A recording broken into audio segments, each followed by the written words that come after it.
It's car con carne.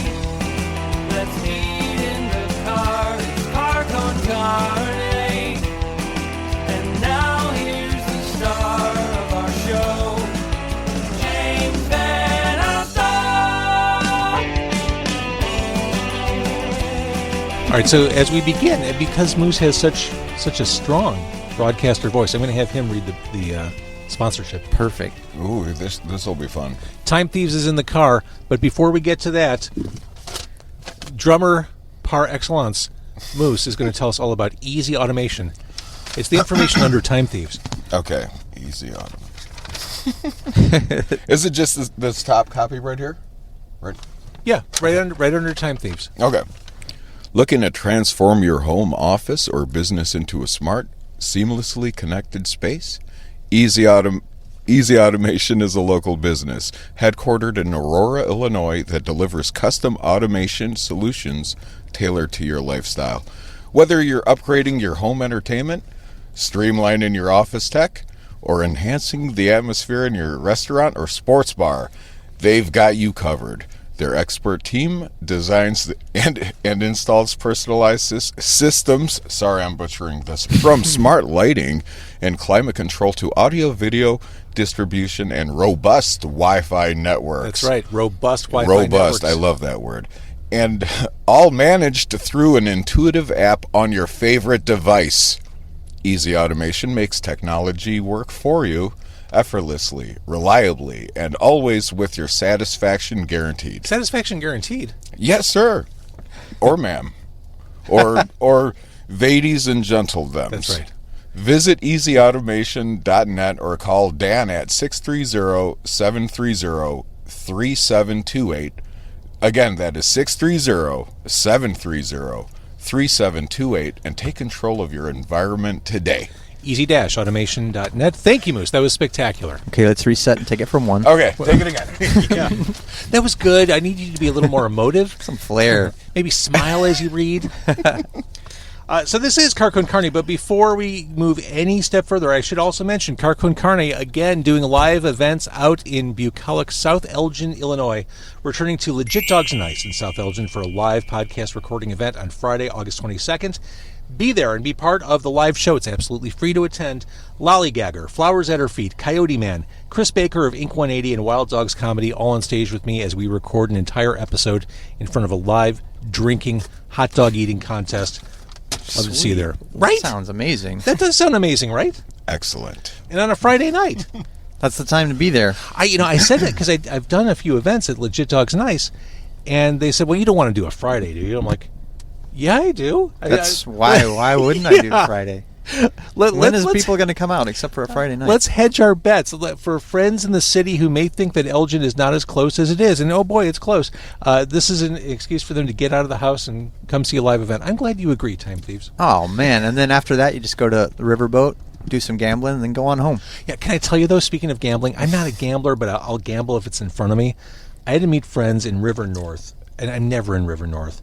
And so I parked there last night, the night before we're recording, and it was right across the street from the Bally's Casino, which I'd never been in. Mm-hmm. I kind of forgot that it was even there, because, again, I'm never in River North. Yeah, I've never even seen that. I had time to kill, so I walked in.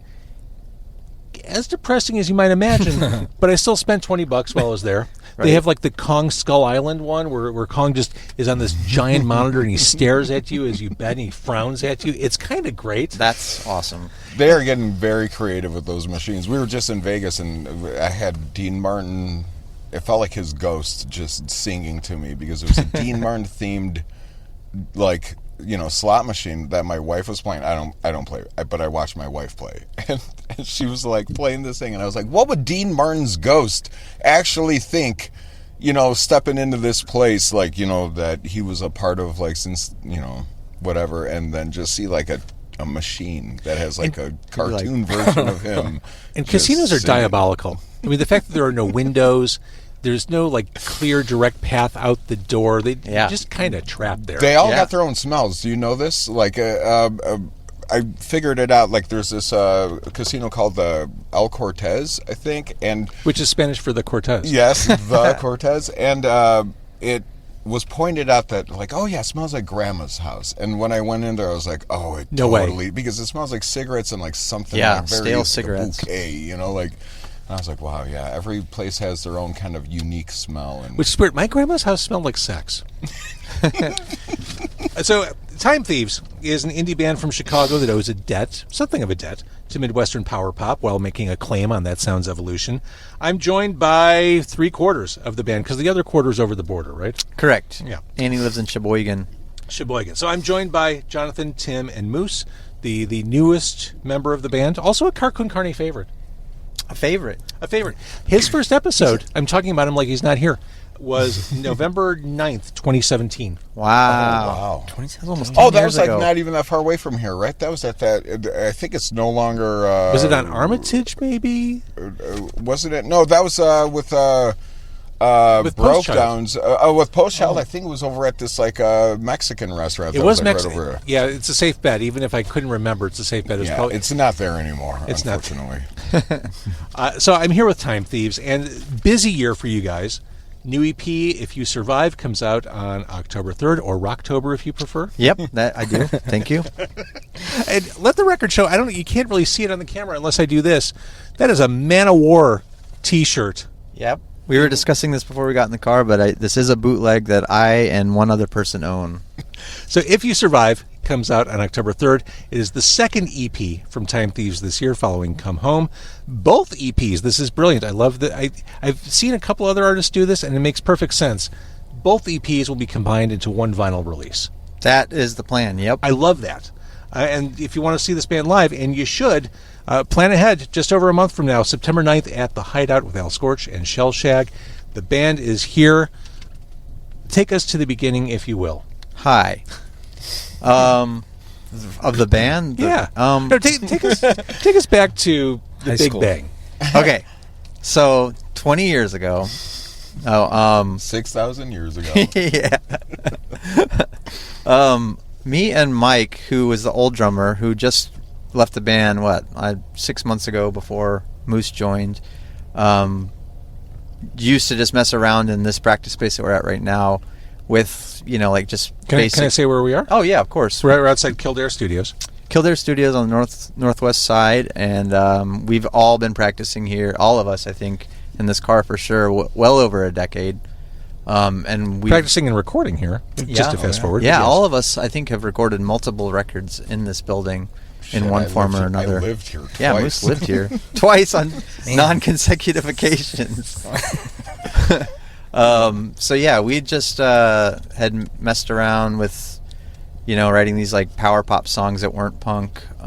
We were both in very aggressive punk bands at the time, and we're both huge like Rentals fans and Granddaddy fans, and that's where the You whole even covered the Rentals. just to... and Granddaddy. Yeah, we were like, let's do some covers, but let's do as completely on the nose as possible and do exactly what we said we want to do. I mean, because truly, Let's for not me, stretch ourselves in any way, shape, or form. yeah, I mean, in my opinion, it is a stretch because we spent all of our time, and especially my own songwriting was always like geared toward really aggressive, melodic punk stuff, and I just, I wanted to see if I could actually sing.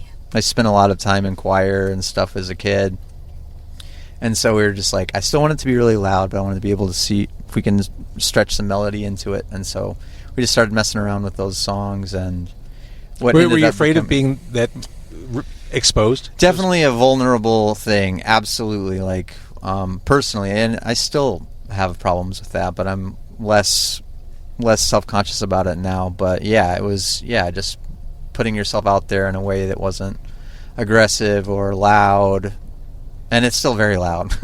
It's just that we couch all that with vocal harmonies and stuff like that. But to me, I mean, the themes are the same. The lyrics are basically the same lyrics I probably would have written anyway, just in a prettier context, I think. Stare at the Sun Is the newest one. It just came out as we're sitting here talking. The whistling really sells it. Oh man, thank you.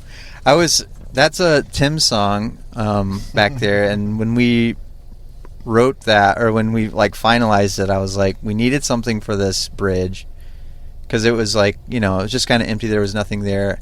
I put the whistle on it, and I was like, man, if he fucking hates this, the next song is going to have so much whistling on it.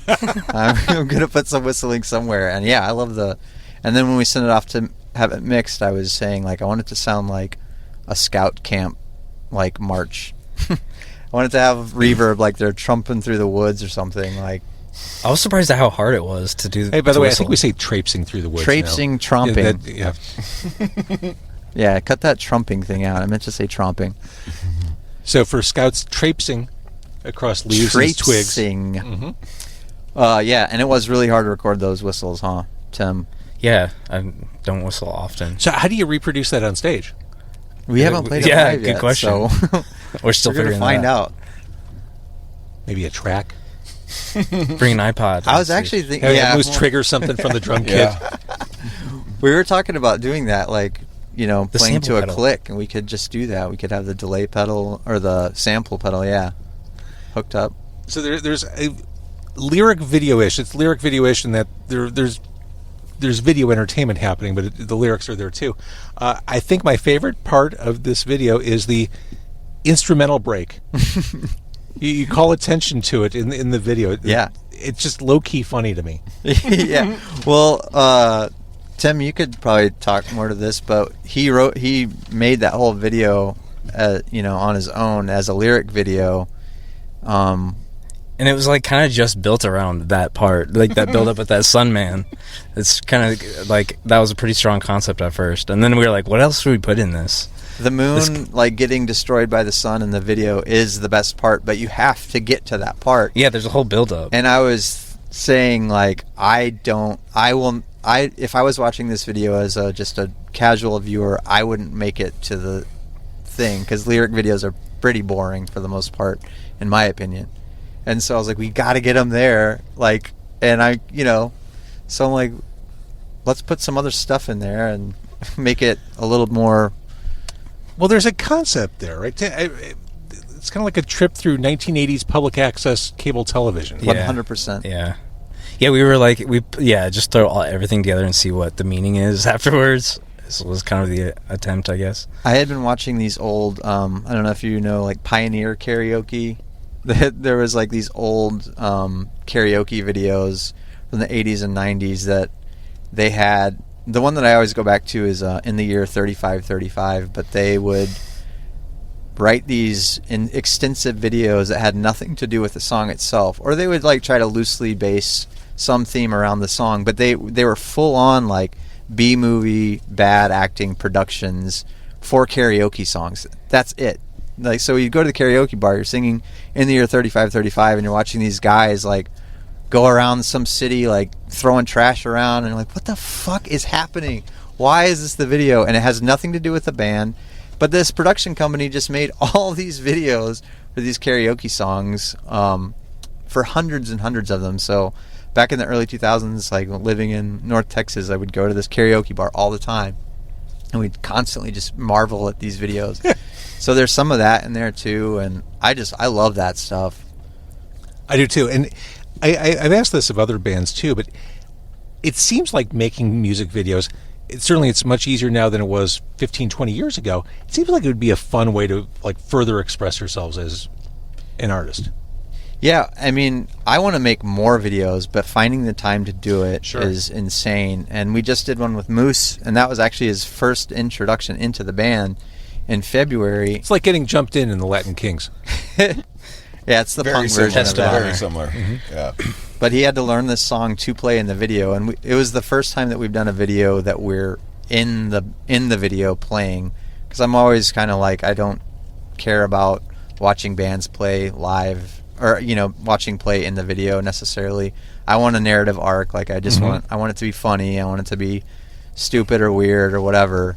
But that was the very first video that we did where we were actually playing, and so he had to learn this song. What song was it? God. Remember, I forgot. Oh, yeah, remember. Wow, funny. Very apropos. But he had to learn it, and we played it. We did that thing where we played it really fast so it could be slowed down in post, and we played it the normal speed. So I don't know. We probably played that song 40 times that day in various iterations. So you had it down after that. Yeah, that's I the can play it in crash my course. sleep. You will leave here an expert on this. Yeah, on we this could song. play that song 2x speed. Yeah. live Yeah. if we wanted to. So with the two different EPs coming out in the same year, was that just a situation where that's the way timing worked, or are these two separate conceptual pieces that needed to be separate?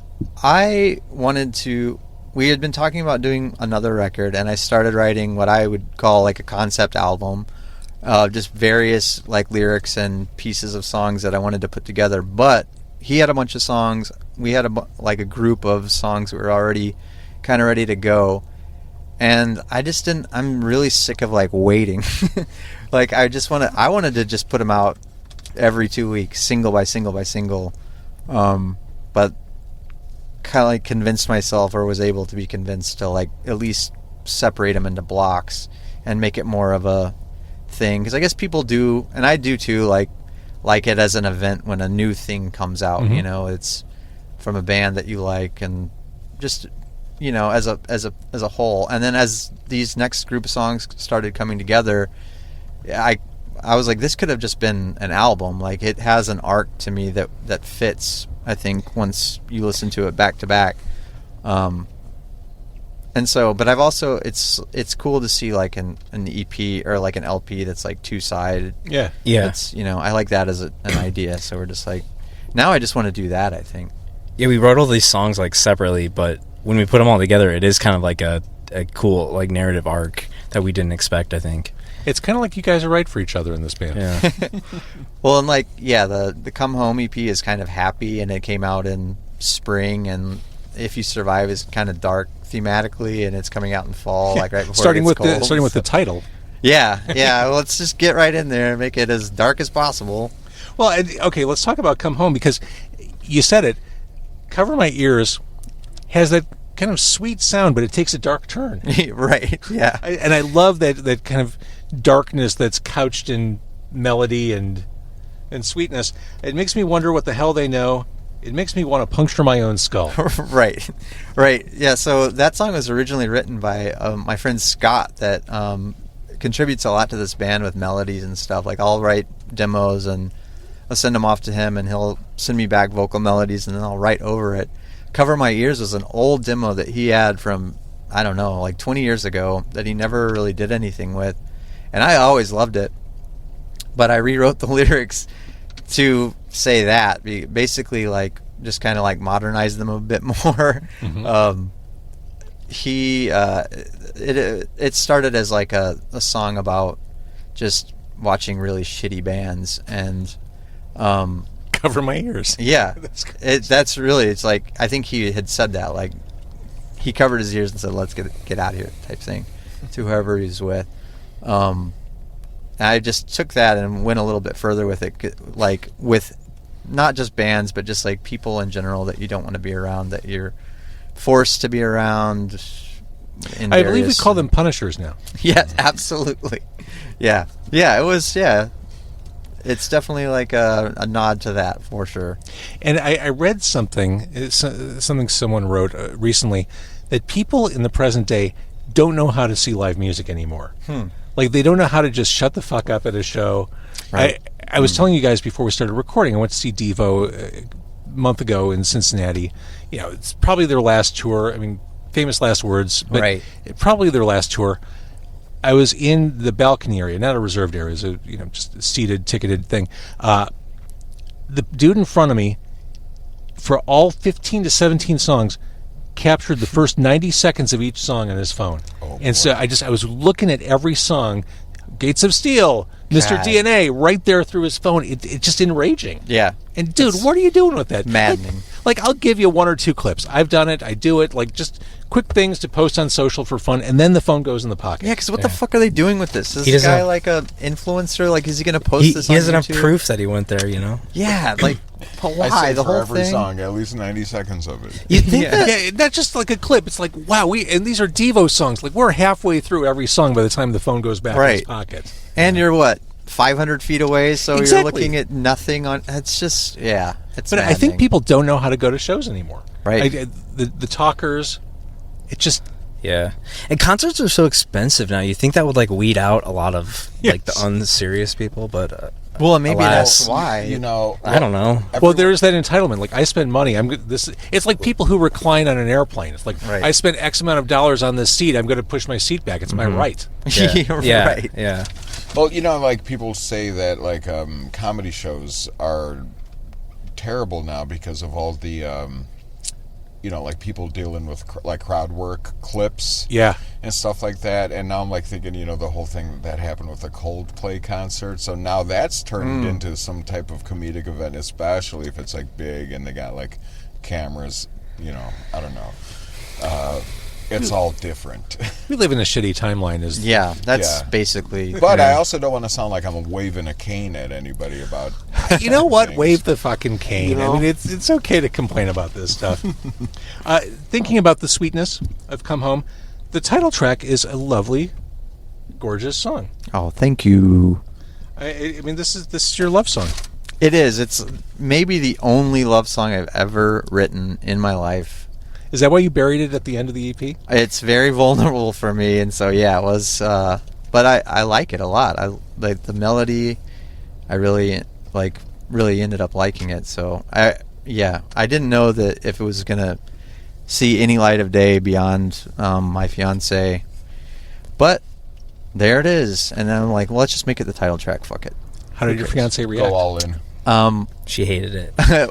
I can't like. It's weird to say, but she loves that song and constantly sings it and listens to it, so it means the world to me. That's amazing. Yeah, I was surprised. I mean, I'm not surprised that she loves it, just she loves me, but I was, You're very lovable. hey, thank you, man. So, okay.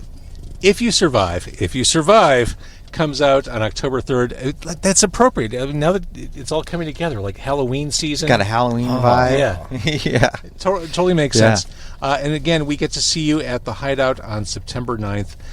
What a year you're having. Oh, thanks. Oh, and one more thing. I wanted to give you this. Oh, I heard the Flake, Michigan one. wait, you have your own one too? So he did one for us in This is amazing. Soothsayer hot sauce. We went to Fest in 22, and he did that for us. We did a cover record, which has Right. that thing on it. This is great. And I remember hearing your Flake, Michigan one, but that is just a rebottling of the classic pizza sauce. Which is the best. It's the best one. I mean, all due sorry. respect to all due respect to Harbinger and No, everything but the else. flavor of that one is I probably said this on the Flake Michigan episode. It changed the way I eat pizza. it's good. Wow. Like every cheese, it'll make a Little Caesars pizza taste good. Oh yeah. Well, and so we got a bunch of those, and I mean, I just have one at home, like in the fridge. I do Like I too. use it all the time. Like I probably said in that episode, I'm ordering like every 6 months for a new one. Yeah. I've got all the other ones too, but like I just always go back to that one, and it's nice to have a staple. So we didn't sell all of them, and you know. Thank you. Yeah, of course. It's thank like you know me. We just met for the first time, You and it's know? like you know me. I like to do my research. Amazing, amazing. And that reminds me, I need to do more food in this on this podcast. But we could talk about food. Yeah, I mean, yeah.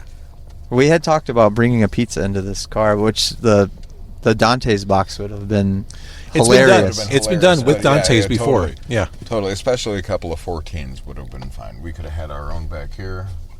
You guys could have eaten your own up there. We'll do that. So wait, what was the other Moose episode? You had Post Child. And broke downs. Oh, you did do Broke Down. Sweet. Want to know what sucked about that? Literally right before it, Chris Megry and the band was like, "Oh, hey, I can't do it, guys," and we're like, well, "You're the one that's gonna talk," you know, like and you But know, let the so- record show. I thought it was a great conversation. It was, but man, like, I also like I'm a fan of just like shit Chris says anyway. Yeah, you know what I he's mean. hilarious and like, all the time. He can put into words like a lot of the things in a very creative and funny way. And sometimes I just kind of learn a little bit about my own band when I hear him talk. So it's like, oh, cool. You know? Listen, I think I'd been trying at that point for years to do something with the broke down. So the fact that I had any of you guys in the car, I'm like, fuck, I'm glad we finally got to this point. This is great. And I think that was probably right before you opened the Sincere Engineer show at Metro. Oh, right. And then I saw you outside. Yeah. I went for a walk. I was like walking off the jitters, man. You know. It was a great night. Oh yeah, totally. But and it's funny. Like I'm pretty open about having the jitters at that place too. And they're like, "Oh, what are you talking about?" I'm like, "Dude, it took me like I had to remember to look at people. Like be like, hey, this it happened." You're playing at the Metro. Look at the people, or whatever. But man, I still had to. So you walk can those remember it, jitters yeah. off. And then I saw you. I'm like, oh great. I'm like, I gotta get myself together like 100 yards earlier than I expected. 100 yards. I thought I had 100 yards before I got to the door and had to get myself. Never together. need to stand on ceremony around me. Come on. Well, thank you. All right, Also, time. We'll bring food next time, or I'll figure something out. Like every 3 years, I think we do something. Yeah, well, so 2028 when I Yeah. have you on. Yeah. And all due respect to Time Thieves, whatever band you're in then. Yes. Hey, well, Additionally, Additionally, that's right. that'll be post-apocalypse, so it'll be bringing like literal sandwiches, I'm a fan. bread and sand. I was having this conversation we're recording this right before Lollapalooza starts in Chicago. And I was at this dinner in River North last night, and someone at the table said, "You going to Lollapalooza?" I said, "No, it's Logan's Run. Like the life clock in my hand has expired. Right. I'm on the run trying to seek sanctuary." Oh my out. God! Yeah, Yeah, can that you seems- I can't imagine. I would barely go if I got offered the chance to play it. I think. Who are the headliners? I don't even know those. Yeah, I didn't even know it was this weekend. Like, to be what? honest, Tell I me had more no about idea. Lollapalooza. What's the earliest Lollapalooza you guys went to? Did you go to the first one? For me, it was probably 93. I've never been to Whoa. one. I've Okay. never. Oh, really? Never been. Okay, so I went to, I think, 95. Sinead O'Connor. Yeah. Cool. Did That's Ramones Yeah, play? that was an awesome one. All right, I met Be Real. I was like a kid, and I met Be Real from Cypress. That's pretty cool. That's awesome. Speaking of Lollapalooza, the oral history of Lollapalooza, Uh-huh. which covers the tour years, is an incredible read. Like it's a great book, music history book. Like, and they got everyone from Trent Reznor down to Oh, that's awesome. That's cool. Henry Rollins, Ice-T. It's pretty great. Yeah, that was crazy. Like, I keep hearing the stories about, like, those early years, too, and then, like, famously, Green Day had that, like, little bookmobile that they, like... One of the more memorable things about this book is the fact that I don't think anyone liked Billy Corgan on that tour. How weird. How weird. Oh, my God. Nick's Oh, Nick. what? Nick Kubica.